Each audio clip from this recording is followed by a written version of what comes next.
Un café, un estudio de radio y Jorge Alemán. ¿Qué más se necesita? Gracias, Jorge, por estar. No, gracias para mí es un honor siempre conversar con vos, Eduardo. Igualmente. Llegaste a la Argentina, entre otras cosas, para presentar Punto de Emancipación, conversaciones frente a un horizonte postdemocrático. Es una serie de charlas con gente muy connotada, vamos a llamarle del mundo del pensamiento, en sus diversas aristas.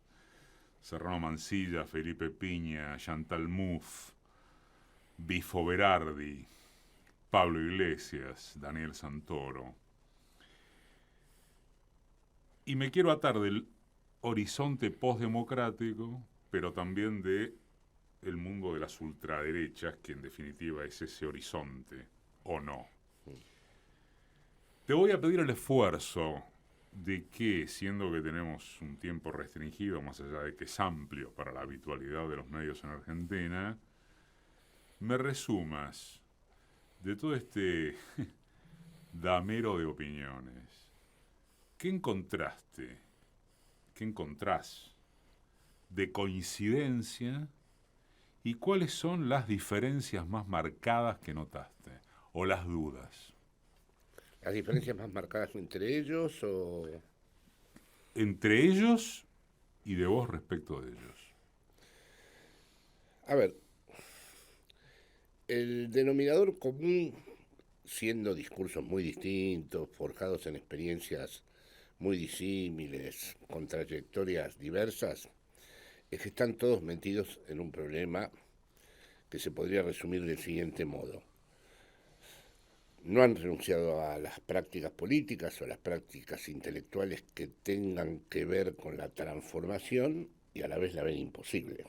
O sea, están metidos en una jaula de la que ellos muestran o dan testimonio de las dificultades para salir de esa jaula. Y por eso, postdemocrático, porque hay un punto de emancipación, pero no hay emancipación. Un punto quiere decir, en España dicen, tiene un punto de belleza, o tiene un punto salado, o tiene un punto, como se dice un punto es que no es la totalidad.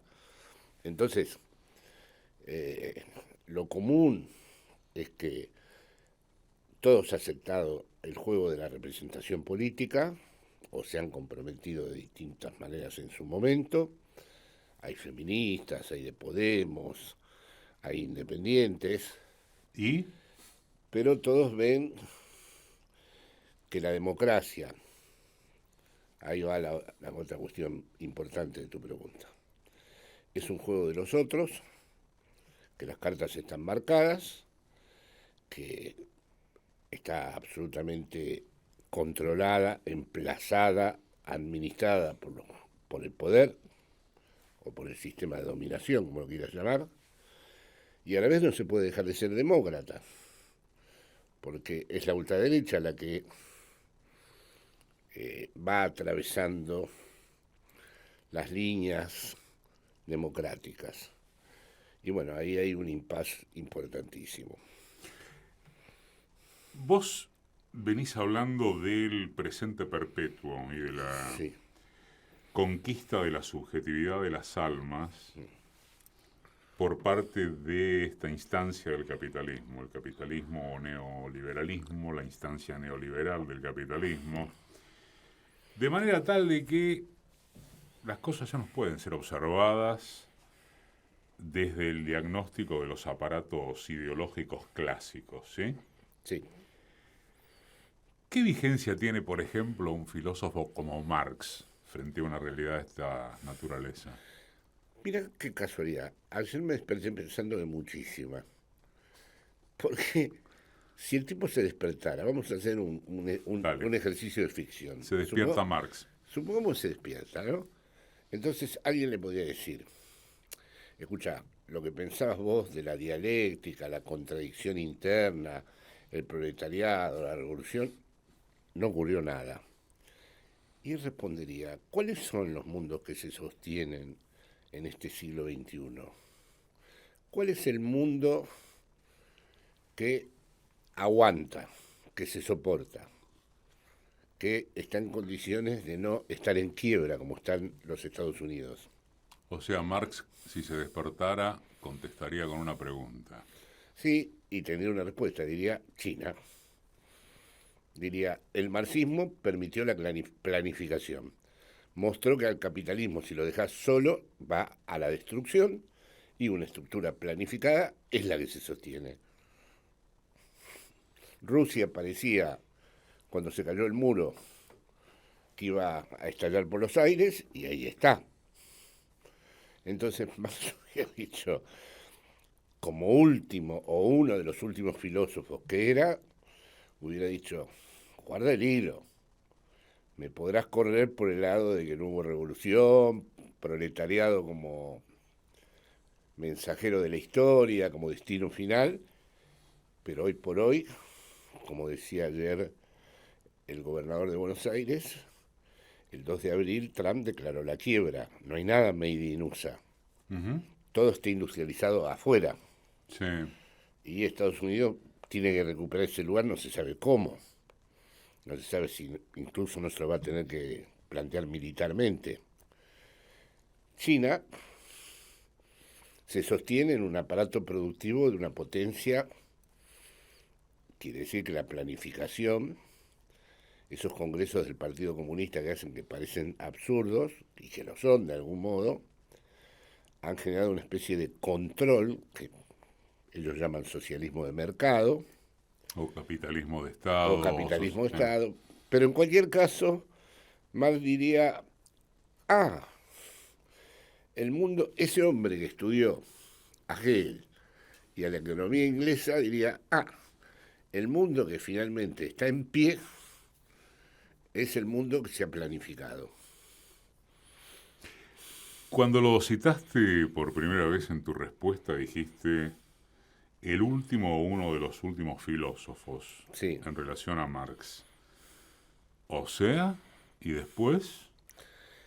Bueno, la filosofía se agotó, digamos, como todas las cosas se agotan. Yo no soy. ¿Qué quiere decir que la filosofía se agotó? Ahí está, bueno, yo no creo que los géneros sean infinitos. Yo creo que el tango se agotó, el jazz se agotó, la pintura se agotó. Que después Se de agotó ese... la creatividad, ¿querés decir? No, no, al revés, porque después de ese final, la creatividad consiste en cómo hacer pintura después del final. Es decir, si suponte, el final fue Picasso, cómo hacer pintura Claro, después de Picasso. Si el final fue Piazzolla, cómo hacer tango después de Piazzolla. Pero hay un momento en donde las cosas no van permanentemente hacia un infinito potente que está por esperarnos, sino que se limita. Entonces, está entre los últimos filósofos. Yo no sé si para algunos es Hegel, para otros es Heidegger, pero Marx es el que dijo, bueno, la filosofía ha interpretado el mundo, llegó el momento de transformarlo. Como era un hegeliano, pensó en esto de las contradicciones y todo eso, pero la teoría del valor, la idea de que entre la tasa de ganancia y las relaciones sociales de producción había un flor de quilombo, es de él. Y China ha respondido a eso. ¿Cuál otra vigencia de Marx hay a propósito de lo que contestaría si se despertara? La ideología. O sea, el fetiche de la mercancía. O sea, la idea de que la conciencia, que lo que determina tu relación con el mundo no es la conciencia, sino ciertas construcciones materiales que te están todo el tiempo determinando en tu vida, ¿no? Que no es desde la conciencia que vos podés representarte el mundo objetivamente, sino que estás en una trama que te incluye. A ver, hay un inconsciente marxista, no es el mismo del freudiano, pero te quiero decir, la atracción que te producen las mercancías, el no poder parar de acumular, el no acumular del goce, sino gozar acumulando, el fetiche de la mercancía, el trabajador no ve en la mercancía el resultado de su trabajo. Bueno, eso es potente, ¿no?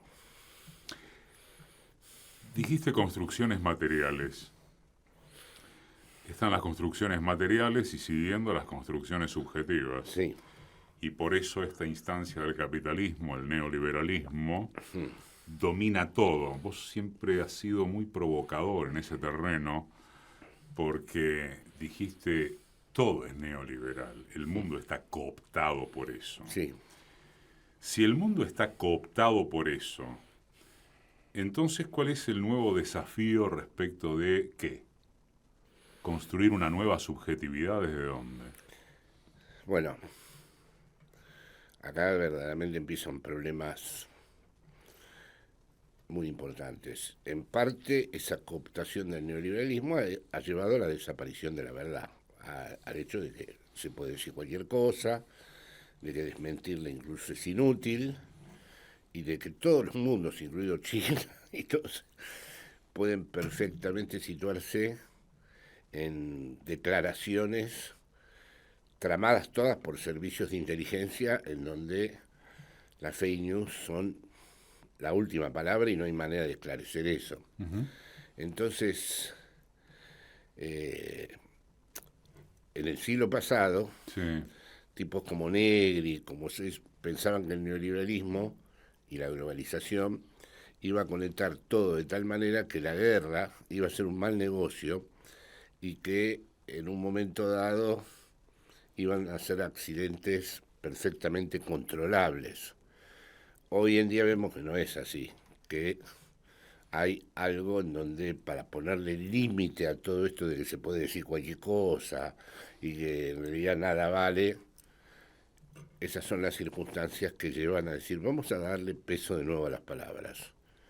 Y los seres humanos hasta ahora, a lo largo de la historia, le han dado peso a las palabras con la guerra. ¿Cuáles son las palabras clave hoy?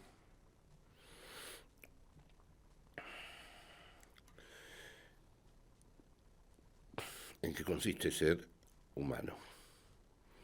O sea, ¿qué diferencia hay? ¿Qué tenemos en común los seres humanos? ¿Y qué diferencia hay entre lo que un ser humano puede pensar y sentir y lo que puede pensar y sentir la actual denominada inteligencia artificial? O sea, le llaman singularidad a cuando ya el cerebro esté conectado directamente con el ordenador, etcétera, etcétera, como sabemos muy bien. Entonces, ¿en dónde va a estar, en última instancia, lo que es humano? Lo que podemos decir, no, esto no lo puede reproducir nada. Por ahora lo vemos, ¿no? Hemos hablado vos y yo de esto mucho.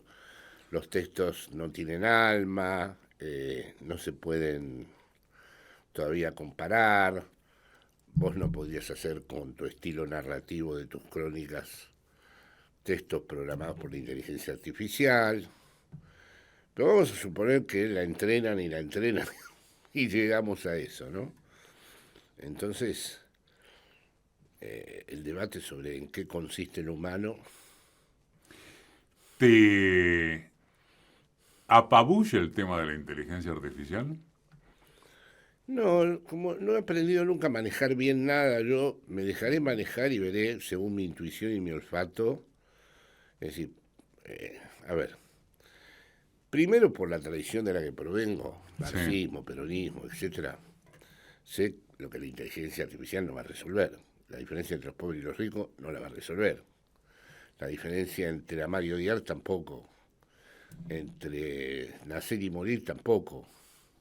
O sea, quiero decir que podrá intervenir en la estructuración del saber, pero ¿va a ser la revolución la inteligencia artificial? ¿Va a eliminar la explotación? No, no creo. Aunque Elon Musk se quejó, porque dice que la ve progre. Sí, es cierto. La ve progre. Me gustaría que, para comenzar el segundo bloque, hablemos de si acaso sigue existiendo hoy el concepto pueblo, o qué era y qué es. Sí. Está Jorge Alemán en Marca de Radio. Segundo bloque con Jorge Alemán para este sábado de Semana Santa. Jorge Alemán en Marca Radio, frente a un horizonte post-democrático. Te había dejado picando en el cierre del otro bloque de que hablamos hoy cuando hablamos de pueblo. Se podría provocar con ¿y el pueblo dónde está? Sí, claro. Y tantos otros disparadores. Pero había una noción de pueblo que tenía que ver también con los aparatos ideológicos dominantes, etc. ¿Qué significa hoy el pueblo? ¿Dónde está el pueblo? ¿Tiene alguna razón de ser seguir usando esa categoría que de hecho hoy se transformó en la sociedad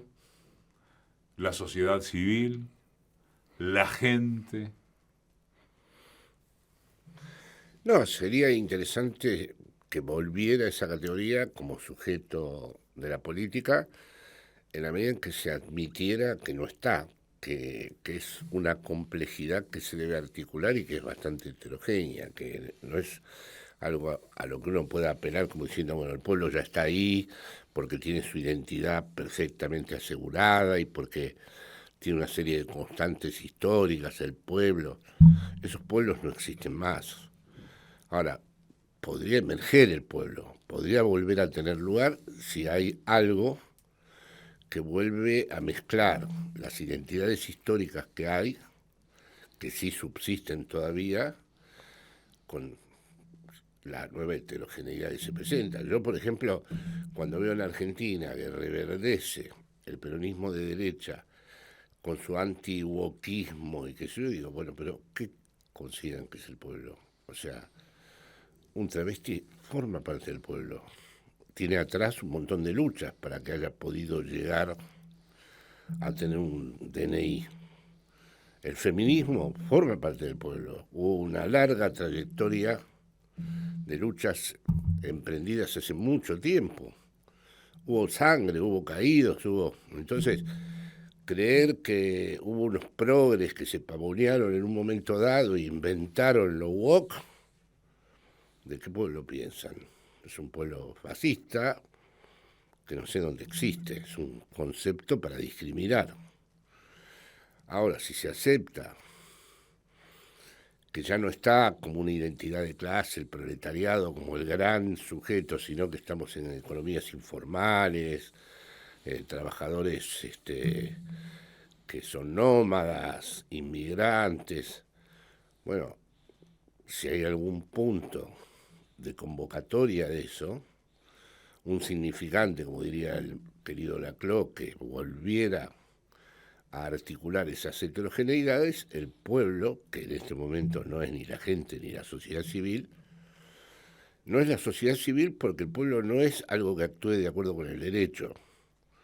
Es decir, el 17 de octubre no se hace desde la división de poderes y es una irrupción popular. Sí.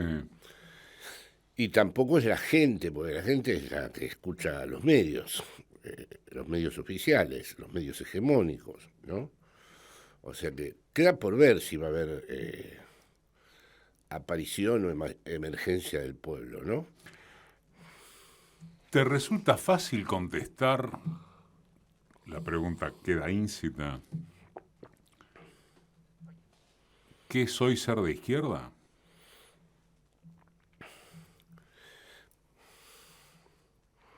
Es difícil, ¿eh? Y me apasionó mucho esta idea y bueno, parte de estas conversaciones en este libro, ¿por qué una persona es de izquierda? Suponiendo que no es que desde su origen está determinado que sea de izquierda porque formó parte de los sectores explotados, no. Es decir, ha sentido algún agravio, alguna injusticia que lo ha conmocionado, pero eso no es suficiente, tiene que haber un segundo momento, porque hay muchísima gente de derecha que también sintió la injusticia.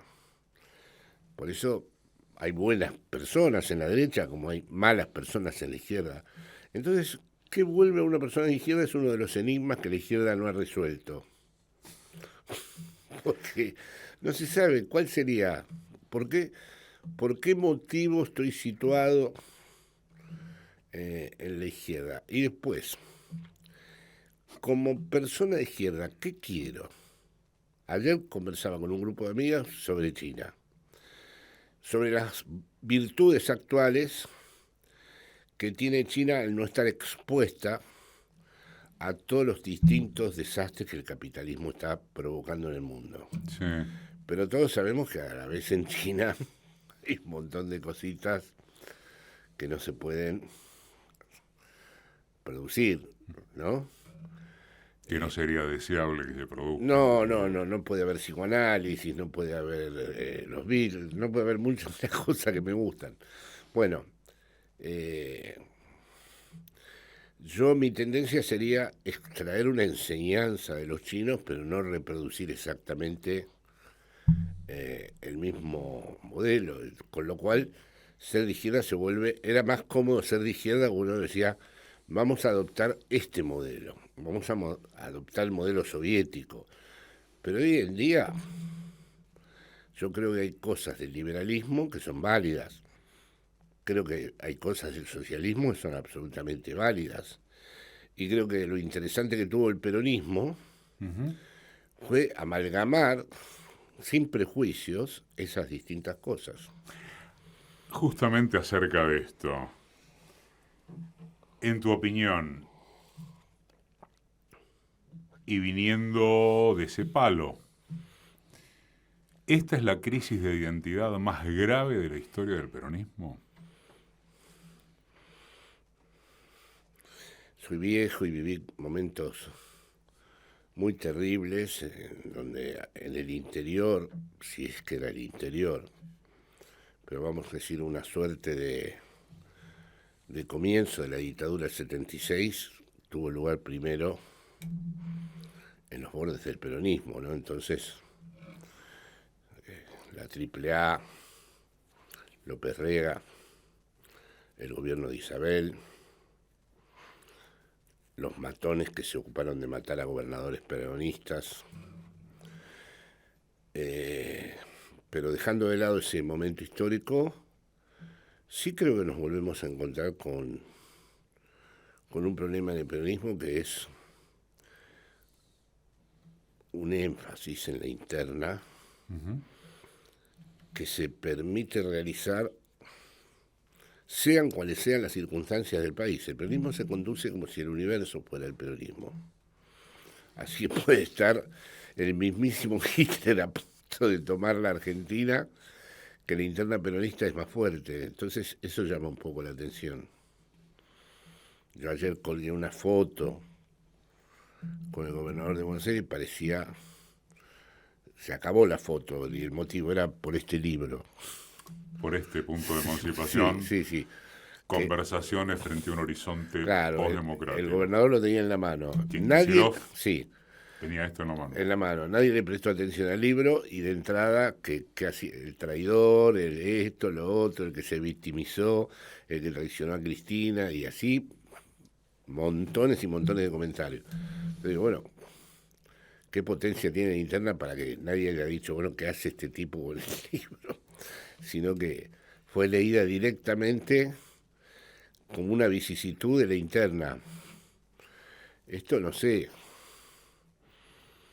cuánto tiempo, o una de dos, o es un modo de ser del peronismo ya permanente, de que es así, y no sé, si no hay deseo de transformar eso en otra cosa, no lo habrá.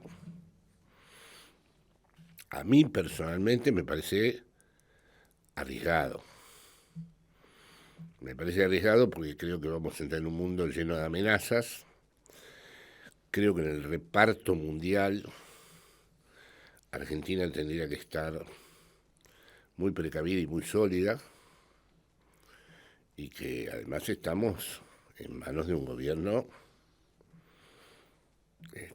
que va a traer aparejado mucho dolor a la población, ¿no?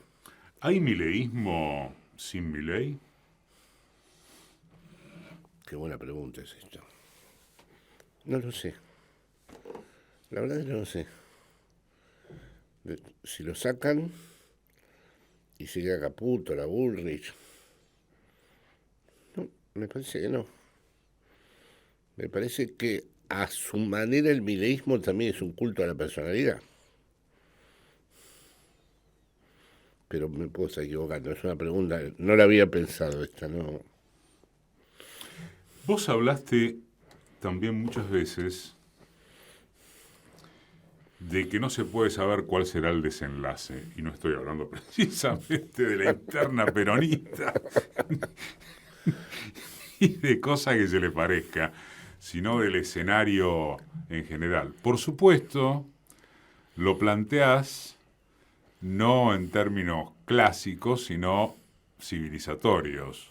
No estamos hablando de cuál sería el desenlace de China venciendo a los Estados Unidos como potencia comercial, ruta de la seda, los productos chinos que invaden y bueno, todo lo que ya sabemos.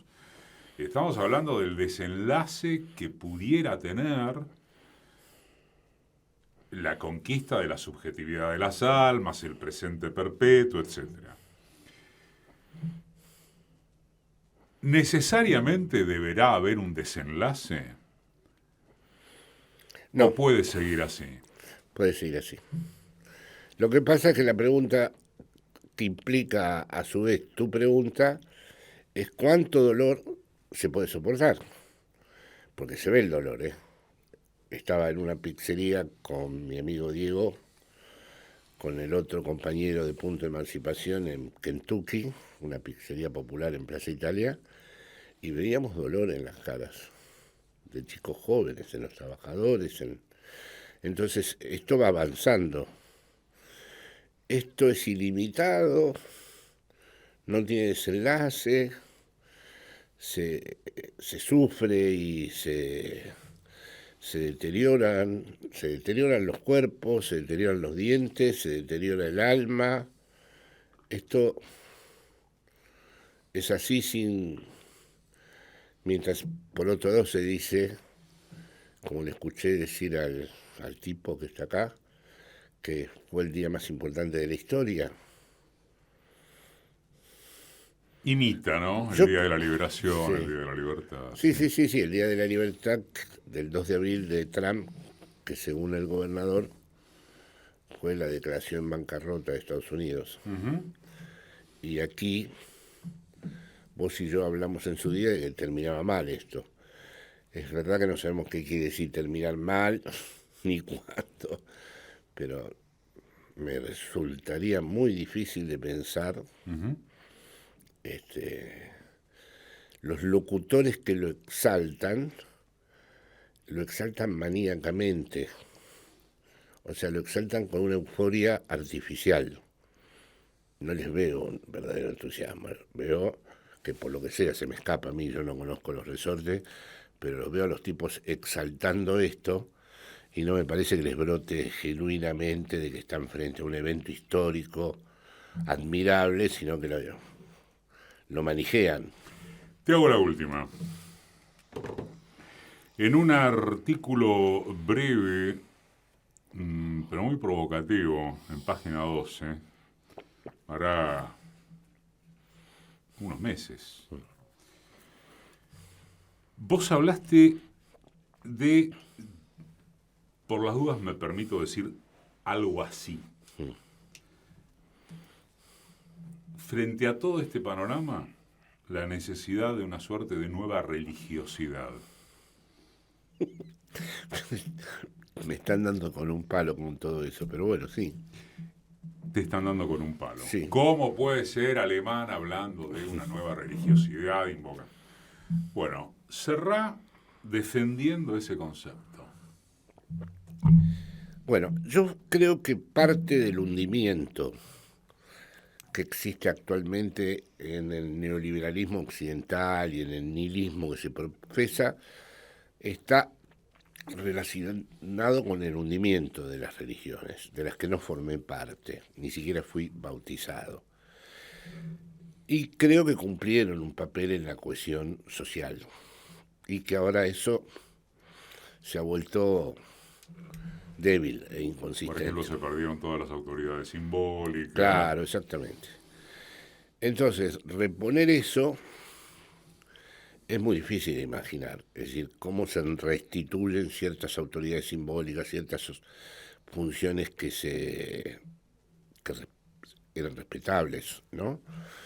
Entonces ahí digo, la política lo puede hacer, y entonces me vienen aquellos autores que hablaron de lo mesiánico, bueno, una lista de autores.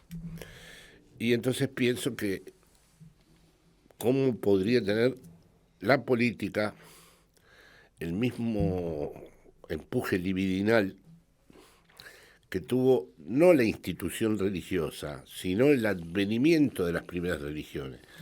Porque tengo la sensación de que todo lo que ocurre tiene tal capacidad de reproducción, de volver a empezar, de rehacerse incluso en territorios destruidos, ¿no? Es decir, si podés plantear que Gaza sea como un resort, ¿no? Y bueno, ahí digo esto. Y me viene también una frase que a Javier le interesaba mucho meditarla, que era: solo un Dios puede salvarnos, ¿no? Y él decía, no es un Dios de las religiones históricas. Y eso quedó como un enigma para mí. Gracias, Jorge. No, gracias a vos. Pasó Jorge Alemán.